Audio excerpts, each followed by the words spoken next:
नड्डा से एक सवाल पूछना चाहता हूँ, मैं देश के प्रधानमंत्री से एक सवाल पूछना चाहता हूँ, मैं जय शाह के पप्पा से एक सवाल पूछना चाहता हूँ कि दुष्यंत चौटाला को बगल वाली कुर्सी पर बिठा करके कौन सा 35 बिरादरी 36 बिरादरी कर रहे हो बे? अरे कौन सा ऐसा वॉशिंग मशीन है रे कि जब कांग्रेस में रहता है तो चोर होता है और तुम्हारा पार्टी में जाकर के ईमानदार हो जाता है रे झूठा। कि 35 बिरादरी 36 बिरादरी कहते हैं और नारा लगाते हैं सबका साथ सबका विकास। भाजपा की बांटने वाली राजनीति को आपको समझना पड़ेगा, आपको ये समझना पड़ेगा। भाजपा की राजनीति नफरत पे चलती है, भाजपा की राजनीति बेईमानी पे चलती है, भाजपा की राजनीति लोगों को आपस में लड़ा करके लूटने पे चलती है। क्या नारा लगाए थे कि हर साल 2 करोड़ नौकरी देंगे। 9 साल हो गया है, अभी टीवी पर प्रचार आएगा 9 साल बेमिसाल। तो मैं देश के नौजवानों से कहता हूँ 9 साल देश बेहाल। पूछो कि 9 साल में 18 करोड़ नौकरी क्यों नहीं है, यह सवाल प्रधानमंत्री से पूछना जाना। और ये जिसका जिसका नाम लेते हैं ना उसके साथ बेईमानी करते हैं। हरियाणा की जो राजनीतिक राजधानी है, कहते हैं जहां अड़ जाए जींद उड़ा दे सबकी नींद। तो जींद के इस धरती पर, इस पावन धरती पर आने का अवसर दिया है, इसके लिए मैं आप सबका तहे दिल से धन्यवाद करता हूं, आपको शुक्रिया कहता हूं। दोस्तों, मैं अपनी बात आपसे करूं उससे पहले हमारा और आपका एक रिश्ता है, हमारा आपका एक संबंध है। वो संबंध है मेहनत का, वो संबंध है ईमानदारी का, वो संबंध है खून पसीने का। उसके बारे में मैं एक बात आपसे कहना चाहता हूं। जब मैं बिहार से चल करके दिल्ली आया था कलेक्टर बनने के लिए, यूपीएससी की तैयारी करने के लिए, तो हमारे साथ हरियाणा के कुछ लोग रहते थे, रोहतक के, झज्जर के, चरखी दादरी के, यमुनानगर के, सिरसा के, करनाल के, अंबाला के, पानीपत के, सोनीपत के। उनके साथ रहते हुए हमने हरियाणा के बारे में बहुत कुछ जाना है। एक बार की बात है, हमारे हरियाणा के एक दोस्त ने कहा, भाई कन्हैया रोटी खा ले। तो मैंने कहा, भाई साहब दोपहर का वक्त है, हम लोग रोटी नहीं चावल खाते हैं। तो मेरे हरियाणा के उस दोस्त ने कहा, भाई हम चावल भी खाते हैं तो उसको रोटी खाना ही कहते हैं। भले तू चावल खा ले, लेकिन मैं तो यही कहूंगा रोटी खा ले तू। तो मैं समझता हूं ये जो रोटी का संबंध है वो बिहार के लोगों का हरियाणा के लोगों के साथ है। आप जो देश भर के लिए हरियाणा के मेहनती किसान चावल उगाते हैं, हम बिहार वाले उस चावल को बोते हैं, उस चावल को काटते हैं, उस चावल को बोरियों में भरते हैं। इसीलिए हमारा और आपका रिश्ता प्रेम का रिश्ता है, मेहनत का रिश्ता है, ईमानदारी का रिश्ता है, खून पसीने का रिश्ता है। और इसी खून पसीने के रिश्ते के दम पे कुछ बात मैं आपके सामने करने के लिए आया हूं। हालांकि मेरा मानना है कि जींद के लोगों को राजनीति कहने की जरूरत नहीं है, क्योंकि हरियाणा में, उत्तर भारत में देश की राजनीति अगर बदलती है कहीं तो उसकी शुरुआत जींद से होती है, उसकी आगाज जींद से होती है। और जब हम दिल्ली से आ रहे थे तो आते हुए ही हमको इस देश के प्रधानमंत्री की बेईमानी की निशानी देखने को मिली। और वो बेईमानी की निशानी क्या है? तो टीकरी बॉर्डर पर बहादुरगढ़ के पास आज भी किसान आंदोलन का वो क्रांतिकारी इतिहास, उसके चिन्ह वहां पे मौजूद हैं कि किस तरीके से इस सरकार ने इस देश के किसानों के साथ बेईमानी की थी। एक बार फिर से आप जानते हैं कि हरियाणा प्रदेश है खिलाड़ियों का। हरियाणा वो प्रदेश है जहां सबसे ज्यादा पदक जीत करके देश के लिए अगर कोई लाते हैं तो वो हरियाणा के छोरे और छोरियां, ये बात हम सब जानते हैं।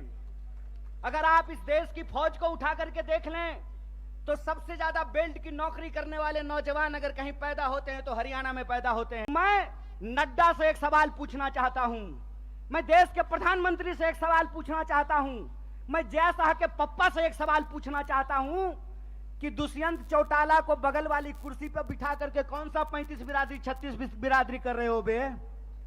कौन सी 36 बिरादरी 35 बिरादरी कर रहे हो? खेला करते हो, खेला। अरे झूठा, बेईमानी करते हो। मैं आपसे कहता हूं और आप सोच करके इस बात को बताइए, जहां धर्म होगा वहां हिंदू मुसलमान करेंगे, और जहां मुसलमान नहीं होगा वहां 35 बिरादरी 36 बिरादरी करेंगे। यह मन में आप सोचिए और विचार कीजिए। अगर मैं गलत हूं, निकालो रस्सी, लगाओ फांसी पे। अगर तुम गलत हो तो लोकतंत्र में तुम्हारी बेईमानी का भी एक एक हिसाब लिया जाएगा। इस बात को याद रखना, इस बात को याद रखना कि इस देश के अंदर जब लोग न्याय की बात करते हैं, जब लोग अपने हक की बात करते हैं, जब किसानों की आमदनी दोगुनी करने की बात करते हैं, जब नौजवानों को 2 करोड़ नौकरियों की बात करते हैं, महिलाओं के सम्मान की बात करते हैं, इस देश में गरीबी को कम करने की बात करते हैं, तो आप उसको देशद्रोही बोलते हैं। और आपके बंटवारे की राजनीति में अगर कोई शामिल हो जाए, कोई धर्म के आधार पर देश को जो लड़ाने की राजनीति है उसका हिस्सा बन जाए, जो समाज को जात के नाम पे लड़ाने की राजनीति है उसका हिस्सा बन जाए, तो जब बाहर थे तो विरोधी थे और आपके बगल में आकर के बैठ गए तो माला पहनाते हो रे बेईमान। अरे कौन सा ऐसा वॉशिंग मशीन है रे कि जब कांग्रेस में रहता है तो चोर होता है और तुम्हारा पार्टी में जाकर के ईमानदार हो जाता है रे झूठा। देश को ठगते हो, देश को ठग के बेईमानी करते हो। तो हमको एक सवाल का जवाब दीजिए। ये 35 बिरादरी 36 बिरादरी कहते हैं और नारा लगाते हैं सबका साथ सबका विकास। अगर सबका साथ सबका विकास नारा है तो हरियाणा में 35 बिरादरी 36 बिरादरी कौन कर रहा है? भाजपा इस सवाल का जवाब दे। ये सवाल मैं पूछना चाहता हूं। और मैं ये सवाल पूछना चाहता हूं कि हरियाणा के इस तरफ पानीपत में, सोनीपत में 35 बिरादरी 36 बिरादरी, यमुना जी के उस पार 35 बिरादरी 36 बिरादरी नहीं। बोलिए सोच करके, यहां वोट चाहिए, वहां वोट नहीं चाहिए, और वहां वोट चाहिए और यहां वोट नहीं चाहिए। नदी पार करते हुए ही बेईमानों का ईमान बदल जाता है। यमुना के पार अलग राजनीति बागपत में, यमुना के इस पार सोनीपत में अलग राजनीति। इस खेल को हरियाणा के लोगों को समझना पड़ेगा, इस खेल को जींद के लोगों को समझना पड़ेगा। और याद रखिएगा, जब जब नींद से उठता है जींद, तब तब आती है हरियाणा में बदलाव और हरियाणा में आती है क्रांति। इसीलिए मैं आपसे आग्रह करने के लिए आया हूं कि आपको समझना पड़ेगा कि देश के भीतर जो सच्चाई है वो हकीकत हमको अपनी आंखों से देखना पड़ेगा। क्या नारा लगाए थे? बहुत हुआ महंगाई का मार, अब की बार मोदी सरकार। तो सिलेंडर 1200 रुपया में इनका चचा बेच रहा है। बताइए, पेट्रोल डीजल 100 रुपया लीटर मिल रहा है। अगर आप आज हरियाणा की स्थिति देखें तो इस बेईमान भाजपा सरकार ने हरियाणा को एक जगह और एक नंबर कर दिया है। और वो जगह, जब हम बेरोजगारी की बात करते हैं तो आज हरियाणा बेरोजगारी में भी नंबर 1 हो गया है। ये जो हरियाणा के अंदर हालात पैदा हुए हैं उसके बारे में अगर कहीं से क्रांतिकारी शुरुआत हो सकती है तो वो धरती जींद है। इसीलिए मैं धरती के तमाम माताओं, बहनों, किसान, मजदूर भाइयों और नौजवान साथियों से कहता हूं कि इस ऐतिहासिक शुरुआत को आपको करना पड़ेगा। और आपको यह समझना होगा कि आज हम किस परिस्थिति में जाकर के खड़े हैं। आप देश के किसी भी इलाके में जाकर के घूम करके देख लीजिए, हर जगह एक बार फिर से भाजपा का प्रचार शुरू हो गया है। जब मैं रास्ते से आ रहा था, रोहतक के पास मुझे जींद की तरफ मुड़ना था, तो एक दीवार पे लिखा हुआ था, फिर एक बार मोदी सरकार। मैंने अपने दोस्त को कहा, भाई गाड़ी रोक, मार्कर से इसके बगल में लिख देता हूं जहां लिखा हुआ है फिर एक बार मोदी सरकार। पहले 15 लाख ला, फिर तेरी सरकार आने की बात होगी। पहले तू हर साल 2 करोड़ नौकरी दे, फिर तेरी सरकार आने की बात होगी। पहले तू किसानों की आमदनी दुगनी कर, फिर तेरी सरकार आने की बात होगी। पहले तू हरियाणा, जिसको बेरोजगारी में तू 1 नंबर बना दिया है, यहां रोजगार में 1 नंबर हरियाणा को बना, फिर तेरी जो है सरकार आने की बात होगी। हमारी सरकार नहीं है हरियाणा में, लेकिन श्रीमान भूपेंद्र हुड्डा साहब जब हरियाणा के मुख्यमंत्री थे, और मैं कहता हूं खाए हुए शरीर को और नहाए हुए शरीर को गवाही देने की जरूरत नहीं होती है। अरे प्रमोद भाई को देख के कोई कह देगा कि खाए पिए परिवार से हैं, कह देगा कि नहीं कह देगा? तो कहते हैं खाए हुए शरीर और नहाए हुए शरीर को गवाही की जरूरत नहीं होती है। आप बहादुरगढ़ के जितने इंडस्ट्रीज लगे हुए हैं वहां से चलना शुरू कीजिए जींद की तरफ, आपको रास्ते में फुटवियर पार्क मिलेगा। मिलता है कि नहीं मिलता है? एशियन पेंट की फैक्ट्री मिलती है कि नहीं मिलती है? दोनों तरफ छोटे कल कारखाने मिलते हैं कि नहीं मिलते हैं? ये सब हुड्डा साहब का दिया हुआ है। और मैं आपको याद दिलाता हूं, 5 किलो चावल पे खुश मत होना मेरे दोस्तों। आपका हक था कि सबको 100 गज जमीन देने की भी बात है तो इस सरकार से पूछना चाहिए कि जमीन कहां है। भाजपा की बांटने वाली राजनीति को आपको समझना पड़ेगा। आपको यह समझना पड़ेगा कि भाजपा की राजनीति नफरत पे चलती है, भाजपा की राजनीति बेईमानी पे चलती है, भाजपा की राजनीति लोगों को आपस में लड़ा करके लूटने पे चलती है। दरअसल भाजपा का इतिहास इस देश से गद्दारी का इतिहास है। इस बात को याद रखिएगा, इस बात को याद रखिएगा कि भारतीय राष्ट्रीय कांग्रेस महात्मा गांधी की पार्टी है जो हंसते हंसते अपने सीने पे गोली खा लिए थे। और भाजपा का इतिहास नाथूराम गोडसे का इतिहास है, इस बात को याद रखिएगा। और इसीलिए मैं आपको कहता हूं कि जिस तरीके से अंग्रेज हमारे साथ करते थे, फूट डालो और राज करो, उसी तरह से भाजपा आज कर रही है, फूट डाल रही है और इस देश पे राज कर रही है। मैं आपसे एक सवाल पूछना चाहता हूं, आज 10 साल भाजपा की राजनीति को होने को है, 9 साल देश में भाजपा की राजनीति पूरी हो चुकी है। हरियाणा का चुनाव भी लोकसभा चुनाव के वक्त में होता है, लोकसभा चुनाव के ठीक बाद होता है। आज 9 साल पूरे होने को हैं। मैं सवाल आपसे पूछता हूं, और मैं बाहर से आकर के आपको यह बात समझाने वाला नहीं हूं। आपको यह बात अपने सीने पे हाथ रख करके समझना पड़ेगा कि भाजपा यहां आकर के कौन सी राजनीति की शुरुआत की। भाजपा यहां आकर के 35 बिरादरी और 36 बिरादरी करना शुरू किया। क्या नारा लगाए थे कि हर साल 2 करोड़ नौकरी देंगे। 9 साल हो गया है, अभी टीवी पर प्रचार आएगा, 9 साल बेमिसाल।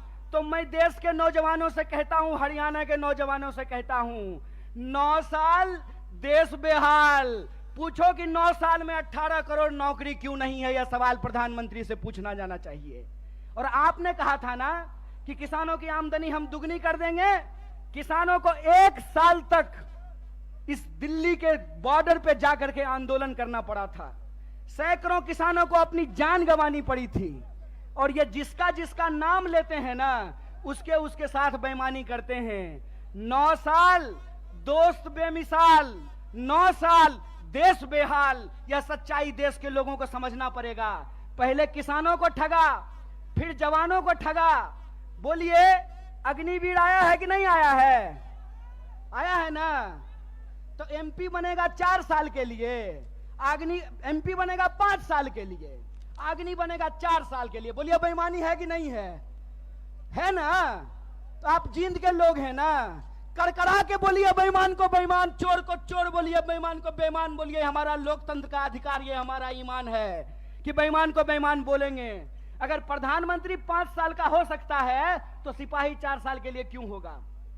अगर एमपी को पेंशन मिल सकता है तो बेल्ट की नौकरी करने वाला कांस्टेबल को पेंशन क्यों नहीं मिलेगा? ये सवाल पूछिए, ये सवाल पूछिए कि अगर प्रधानमंत्री को पेंशन मिल सकता है तो मास्टर साहब को पेंशन क्यों नहीं मिलेगा?